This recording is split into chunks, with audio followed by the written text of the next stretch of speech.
نحمده ونصلي على رسوله الكريم أما بعد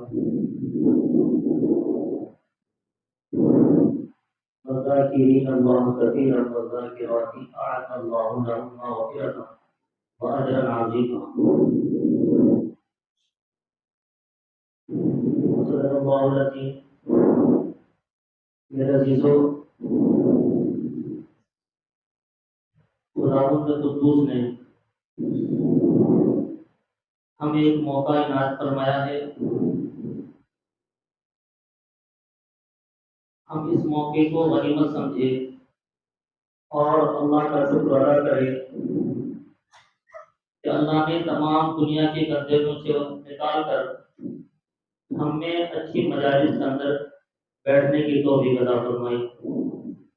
یہ اس کا خاص کرم اور احسان ہے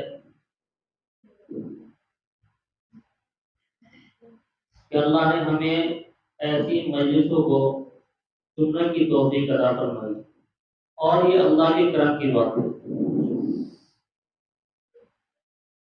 انسان کے بس کی تو کوئی بات ہے ہی نہیں، اور سب سے اچھا انسان دنیا میں وہی ہے جو اپنے رب کو پہچان لے اور اپنے رب سے اپنا تعلق سچا جوڑ دے. اور جو سچے ہوتے ہیں وہ سچے کو پسند کرتے ہیں. یہ دنیا جھوٹوں سے بھری پڑی ہوئی ہے، اور اللہ کے نبی کی ایک حدیث ہے، اس میں اللہ کے نبی صلی اللہ علیہ وسلم نے فرمایا کہ مسلمان سب کچھ ہو سکتا ہے لیکن جھوٹا نہیں ہو سکتا. آج دیکھنے میں آتا ہے کہ ذرا ذرا سی بات پر انسان جھوٹ بولتا ہے،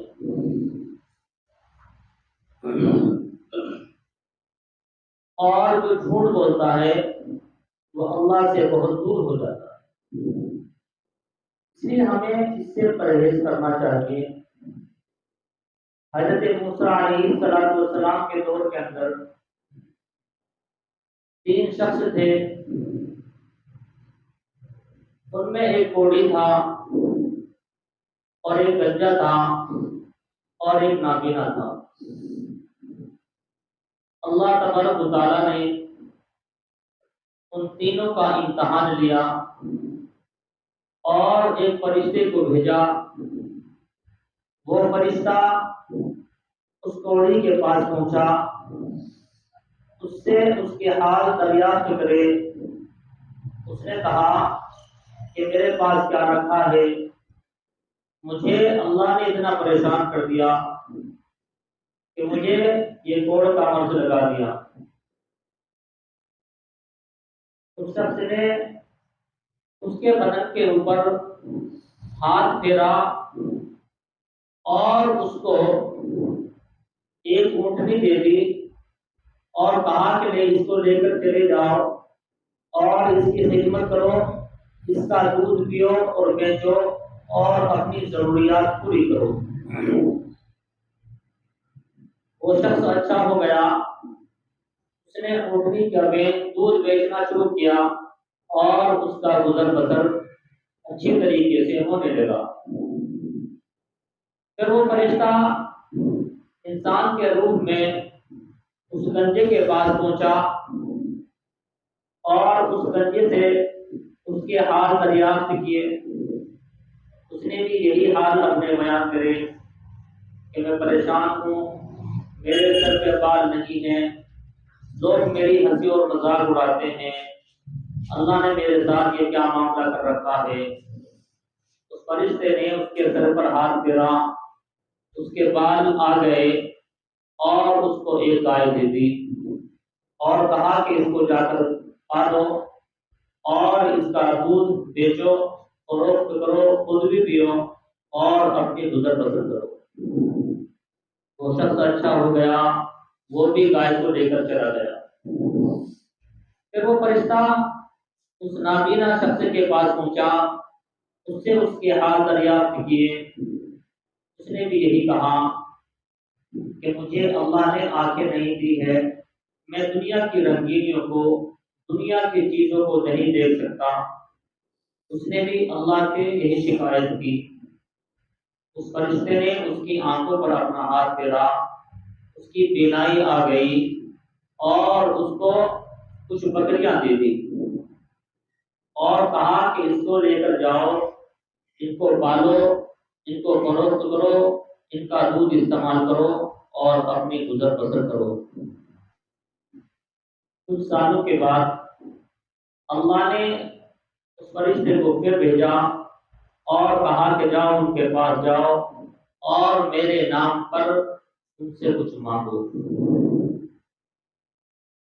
وہ فرشتہ سب سے پہلے اس کوڑی کے پاس گیا، جا کر دیکھا کہ اس کے پاس بہت سارے اونٹ اور اونٹنیاں ہیں اور اس کی زندگی صحیح طریقے سے گزر بسر ہو رہی ہے۔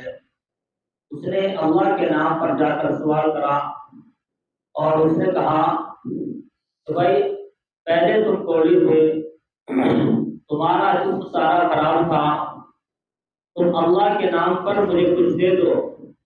اس نے کہا تجھ سے کس نے کہا کہ میں کوڑی تھا؟ میں تو پہلے سے صحیح ہوں، میرے پاس تو پہلے سے مال و متاع بہت ہے اور میں تجھے کچھ نہیں دوں گا۔ اس فرشتے نے اس کے اوپر ہاتھ پھیرا، وہ پہلے کی طرح پھر ویسا ہی ہو گیا۔ پھر وہ فرشتہ اس گنجے کے پاس گیا اور اس سے بھی جا کر یہی سوال کرا کہ بھائی اللہ کے نام پر مجھے کچھ دے دو، تم پہلے گنجے تھے، اللہ نے آپ کے پاس دیے اور آپ کو بہت ساری گائے ہو گئی ہیں، ان پر برکت ہو گئی ہے۔ اس نے کہا کہ چل چل اپنا کام کر، میرے پاس تو پہلے سے بہت گائے ہیں، میں تو پہلے سے ہی مالدار ہوں۔ اس فرشتے نے اس کے سر پر ہاتھ پھیرا، اس کے بال پھر چلے گئے، وہ جیسا تھا ویسا کا ویسا ہی ہو گیا۔ پھر وہ فرشتہ اس نابینا کے پاس پہنچا اور اس سے کہا کہ اللہ نے آپ کو بہت بکریاں دے رکھی ہیں، اللہ کے نام پہ مجھے کچھ دے دو۔ اس نے کہا کہ ہاں بھائی اللہ کا شکر ہے، اللہ نے مجھے بہت ساری بکریاں دے رکھی ہیں اور پہلے میں نابینا تھا، اللہ کا شکر ہے، اس کا کرم ہے، اس کا احسان ہے، اس نے مجھ کو بینائی واپس کر دی اور میں اللہ کے نام پر یہ بکریاں جتنی تمہیں چاہیے لے جاؤ، اگر تم کو ساری چاہیے ساری لے جاؤ اور جتنی ضرورت ہو اتنی لے جاؤ۔ اس شخص نے کہا کہ بھائی مجھے بکری کی ضرورت نہیں ہے، میں اللہ کا ایک فرشتہ ہوں، اللہ نے تمہارا امتحان لیا ہے اور تم اپنے امتحان میں کامیاب ہو گئے ہو۔ تو میرے عزیزوں، اسی طریقے سے ہم بھی دنیا کے اندر آئے ہیں، ہمارے ساتھ بھی امتحان ہوتا ہے اور ہو رہا ہے۔ اب دیکھنا ہمیں یہ ہے کہ ہم اس امتحان میں کامیاب ہوتے ہیں یا فیل ہوتے ہیں۔ ہم دنیا میں آ کر اچھے اعمال کر کے لے گئے، اپنے رب سے اپنا تعلق سچا جوڑ لیا تو ہم یہ کامیاب ہو جائیں گے، ورنہ ہم بھی فیل ہو جائیں گے۔ میرے عزیزوں، کسی شخص کے سامنے ہم تین چیزیں رکھیں کہ قرآن بھی ہو، ذکر بھی ہو اور نماز بھی ہو۔ تو میرے عزیزوں، اب ہمیں چاہیے ہم کون سی چیز کو پسند کریں گے، قرآن پڑھنا پسند کریں گے یا نماز کو پڑھنا پسند کریں گے یا ذکر کو پڑھنا پسند کریں گے۔ ہمیں یہ سوچنے کی بات ہے، غور کرنے کی بات ہے۔ میرے عزیزوں، ہمیں جو سب سے پہلے چیز یوز کرنی ہے وہ ذکر کرنا ہے۔ قرآن نے کہا تو ذاکرین اللہ کثیرا والذاکرات، کثیر ذکر، خوب ذکر کرو۔ اور جب انسان ذکر کرے گا پھر وہ نماز بھی پڑھے گا، اور جب نماز پڑھے گا تو اس میں قرآن بھی پڑھے گا۔ صحیح معنی میں ذکر جو ہے وہ طہارت کی وضو ہے،